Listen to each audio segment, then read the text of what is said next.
Heidi ho, my peeps.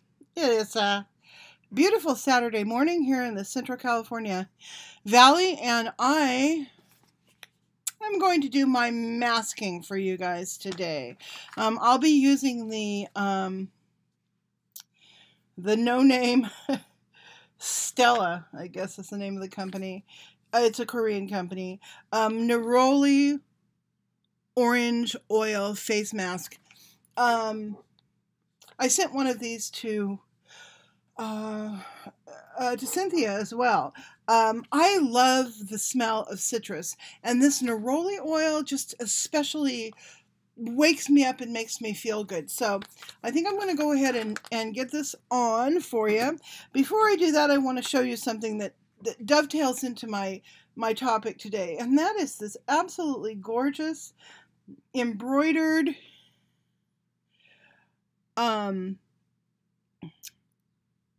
lace cornered nylon scarf. It's got the same embroidery. Look at how delicate that is. Let's see if I can get you a good look at that. Probably not. It's just beautiful. It's so tiny, tiny, tiny little stitches. Don't know when this is from. It's nylon, so I think it's nylon. Let me see. Wow, gosh, that might be silk, but I think it's nylon. Anyhow, I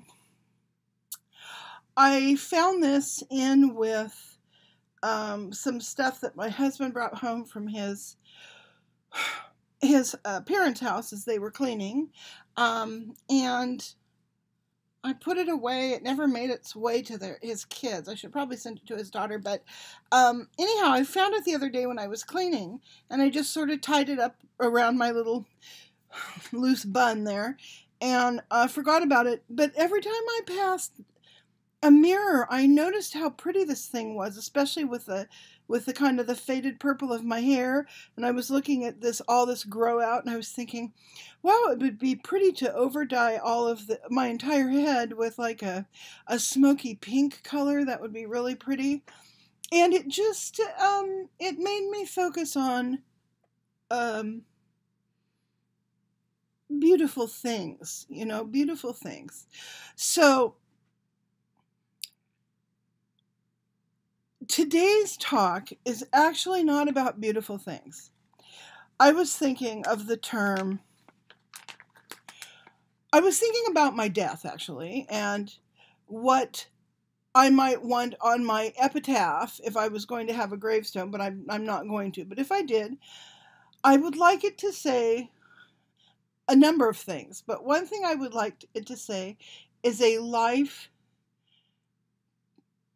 beautifully lived, as opposed to a beautiful life. And the reason is because it's the living of my life that I want to be beautiful. It doesn't have to be the things in my life, my choices of atmosphere or clothes or hair color, but I want it to be how I lived that was considered beautiful by others, which got me thinking about my mom, who has always been my she's always been my role model for living your life beautifully. And here's why. Although my mother was a physically gorgeous woman, had an excellent sense of style, color, she knew what looked good on her. She was stunning always. Right up until and after the cancer got her, she was still, trying to get the proper color of aubergine to go with the exact right color of lime in her outfit. So, anyhow, she lived her life beautifully because she took the liabilities that life kicked at her, and she worked with them. She ignored them, or she turned them into something neutral, or she turned them into something positive. But she was not the sort of woman who sat around and bitched about her husband and bitched about her, her job or bitched about her kids or any of that. She was one of those lean forward people who was always chasing that and generally catching those things in her life that would make her happy and would make others happy. In living her life beautifully, the thing I think she did the best was I'm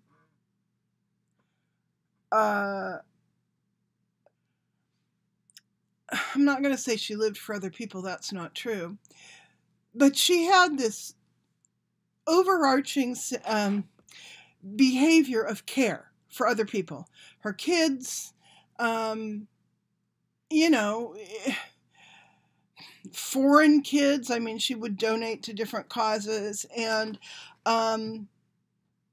she was always really involved in the students that went through her classroom. She was always very aware and, you know, paying attention to their lives.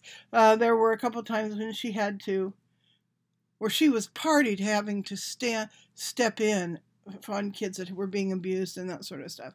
So, so for her, living life beautifully meant being engaged, not being beaten down,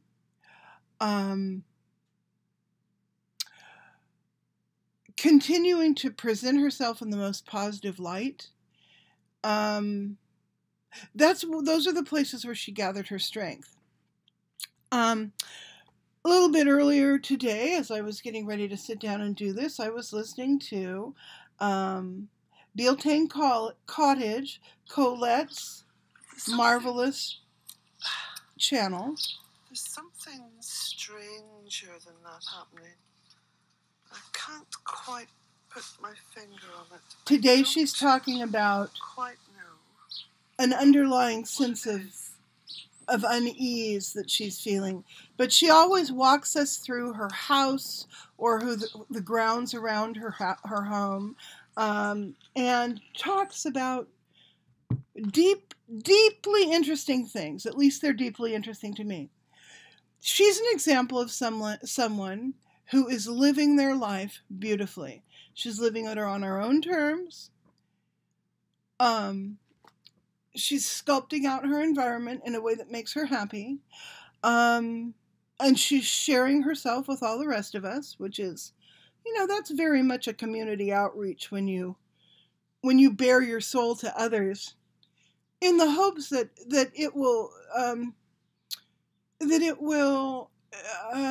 calm, comfort, sustain other people, validate them somehow, and sometimes challenge them too. So anyhow, I'm often drawn to Beltaine Cottage, which is the name of the channel, and to her words and to what she has to say.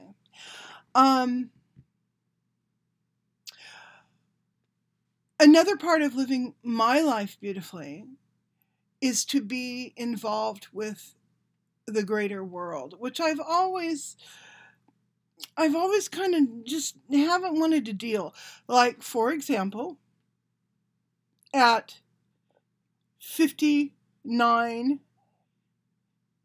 on the 8th, at 59 years old, this will be the first time I've ever voted in a midterm election.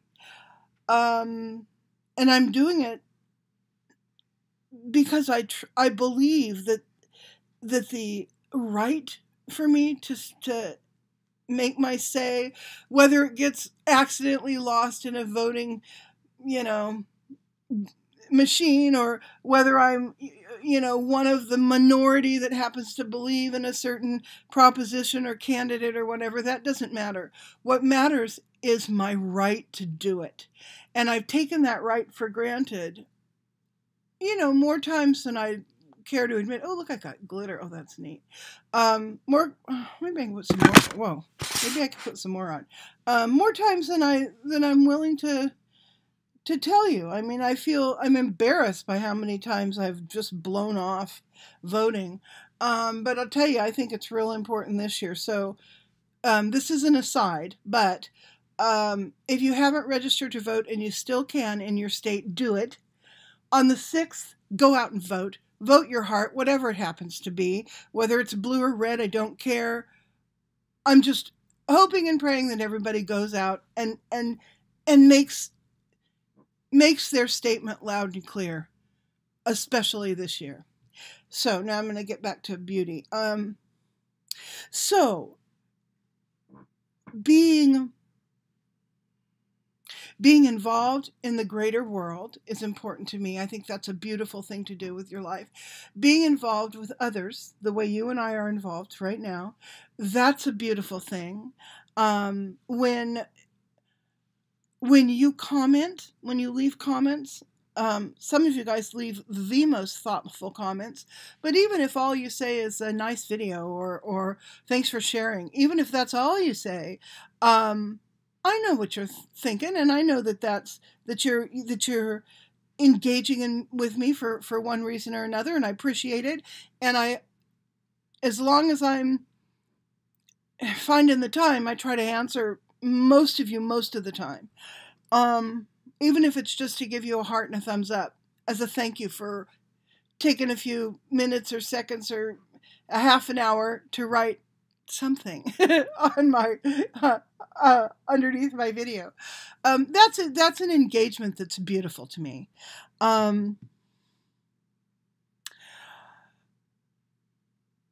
Living life in a lean forward manner is beautiful to me.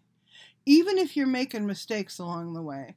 There are plenty of lean forward people that, you just want to slap them into next week. They're so irritating, bossy, opinionated, whatever. But when you stop and think about it for a second, you really have to admire those people too, because they're stating their truth. They're sharing their feelings. They are exposing themselves and what they think and what they believe. And there's something beautiful in that, whether that individual, whether you see eye to eye with that individual or not. Here lately, on Facebook, I've been ranting about voting. And essentially, all my rants get down to this. I don't care if you're red or blue. Go out and vote. I would love, in a perfect world, I would love to see every eligible voter in this country vote. Why?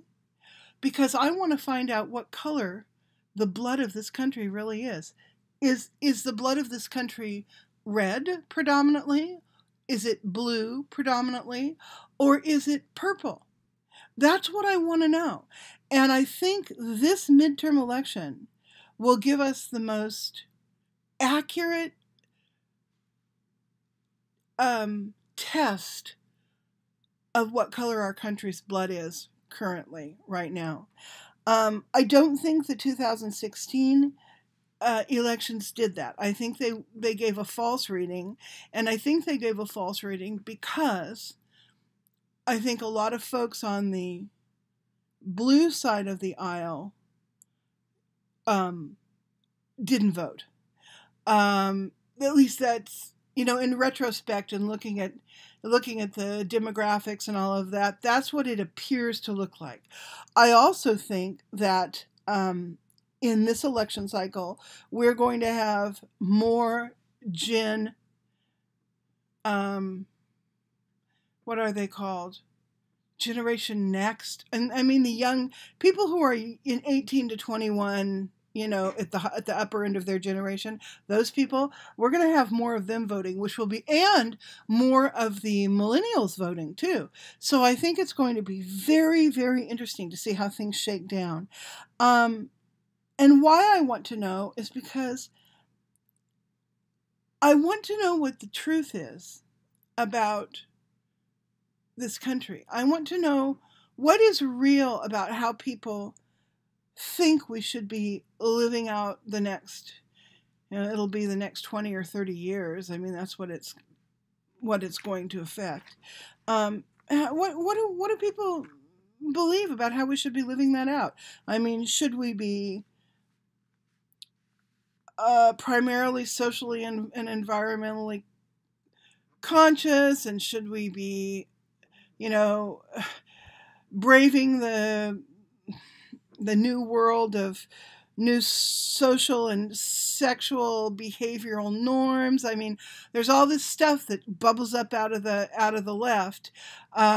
Or should we look backward to a time probably romanticized and fictionalized, but a time of togetherness, solidarity, compliance, um,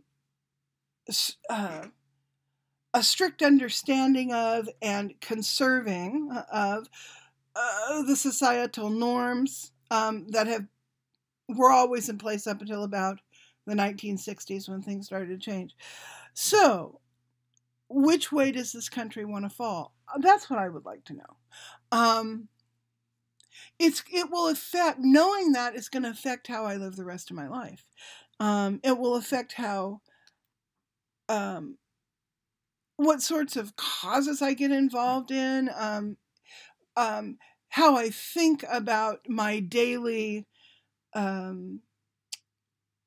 rights and responsibilities, all of that, because no matter which way this thing falls, those things are going to be affected, like it or not. So, I think being involved in the greater good is important, and it's a beautiful thing to do no matter what you believe and how you're going to vote. I think your vote is beautiful, whichever color it ends up being.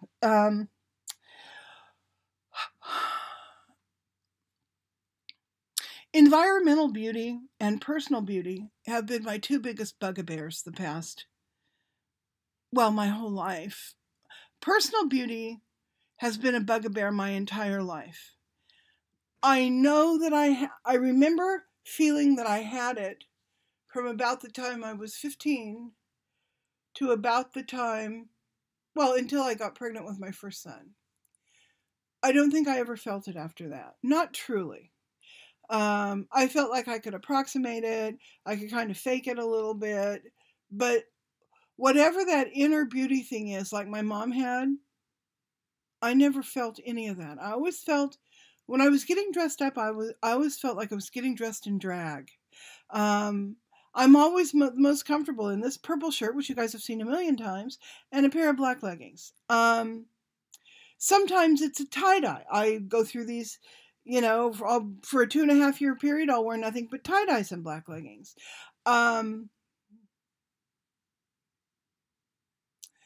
I don't do it for any reason other than it's simple and it's easy and it is camouflage. The fat lady waddling down the corridor with her Walmart cart in plain black leggings and a t-shirt is invisible. You just don't see her. So I think that's part of why I manifest myself physically the way I do. Being invisible, not engaging out in the world when I'm unsafe, that's been like a theme in my life. And I don't know how or if that should change. I don't know. But another theme in my life has been environmental beauty. Believe it or not, there have been times in my life when I've lived in a home or an apartment or some spot where everything was the way I wanted it. I didn't have any more of anything that I didn't need. I wasn't wanting for anything. The things that I had hanging on my walls were exactly what I wanted in exactly the right place. The furniture was what I wanted. It was where I wanted. Everything was the way I wanted it in my environment. That is not true now. Now my environment is chaos. It is beauty mixed with decay, mixed with somebody else's stuff I don't know what to do with, times about 3 or 4 people. If you add in my kids, Grant's kids, and Grant, there's a real sense of imbalance and chaos and just this unnerving quality of wanting to change things that's in my environment. And you guys know this. You have been through this with me for, the past few years anyway, as I've been trying to re reconnect with my world. You guys didn't know me back when I had my world, because I didn't start Facebook into I didn't start YouTube until my mom was getting sick. So it was after my dad died, or shortly before my dad died. I think it was right after he died, that I started doing Facebook. I keep saying Facebook. Started doing YouTube. So you've only known me in a chaos state. It was a mild chaos state. You guys, those of you who have been with me for a long time, you knew me up and through my mom's illness, an eventual death, and then the past 18 months when I've been completely disordered. So that's all you've really seen of me. You weren't with me when I had my store, and I wish I had more photographs of that. I have only a couple, actually. Um, you weren't, but that was wonderful because it was, all my entire life was creativity. I got up in the morning, went to the store, created all day long. It was wonderful. Um, you weren't with me through my publishing career when I was doing product development for a game publishing company. So you didn't know me in those years. You weren't with me through my music years. 20 years ago when I started playing out in bands at clubs, and I'd travel, go to LA, sit in on jam sessions down there. That was a huge part of my life, a huge part of the beauty of how I lived my life at the time. Um,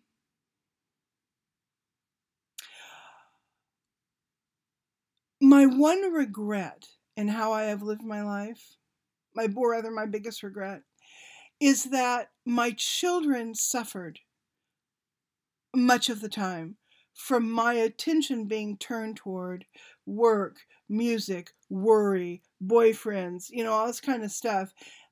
When I should have dragged my attention back to my kids that were going through their own shit, and I should have been more with them, walking right with them during that. Um, but as a younger woman, I was very my life was compartmentalized, and it was almost to the point of being dissociative. And I don't mean multiple personalities. I've never had that. But by dissociative, I mean there would be something going on in front of me, and I simply didn't want to deal with it, so I would deal with something else or use something else to ignore the thing that was going on in front of me that I really needed to sit down and deal with. That's been something I've done all my life. I'm doing it less and less now, but there are still instances where I'm continuing to do that. My lack of health insurance is one place where I'm doing that. I just need to dig in, call what do you call it, the Obamacare people, or sign up or do something and just work my way through that whole system. I know I need to do it. It sounds scary and exhausting. So I'm not. Instead, I'm making felt ornaments when I should be on the phone. So I still do that. But life is a combination of being human, is a combination of being effective and ineffective, beautiful and not so beautiful, right and wrong, good and bad, uh, all of that. So, to live my life beautifully,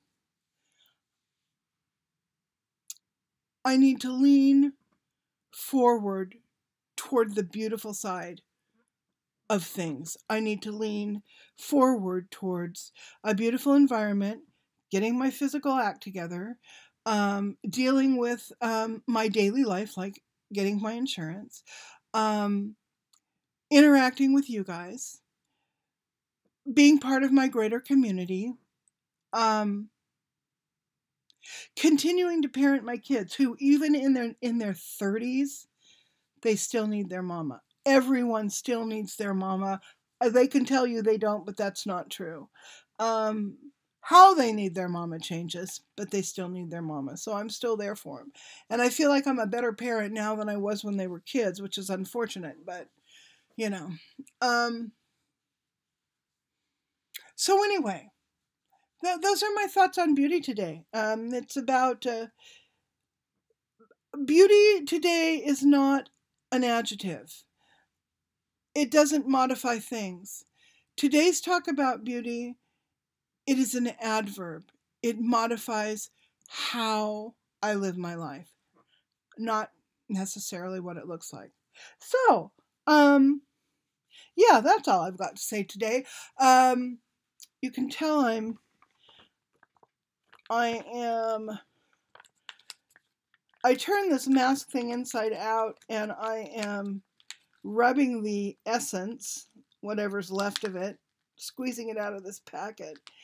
I rubbed it obviously on my face and neck, and then I'm going to go ahead and put it on the backs of my arms, and the backs of my hands. Just kind of use it up. This is the stuff you don't rinse off. Smells wonderful. Feels so light and fresh, and my skin feels clean. It has a slightly slippery. It has actually it's a slippery texture, but it doesn't feel oily or greasy. It feels good, and when it dries without leaving what feels like a film. And I can tell you that because I've used this before, so I know what it'll feel like after it dries. I kind of like the little bits of glitter here and there. I got it on my mouth. Anyway, yeah, I love glitter. So I hope all of you out there are feeling beautiful, and are living your life as beautifully as you are able to. And if you feel good about how you are living your life and you feel that you are living it beautifully, then you're doing as much as you possibly can. Kudos. I will talk to you guys later. Bye. Oh, hey, go down and visit Cynthia's her video for this week as well. Bye-bye.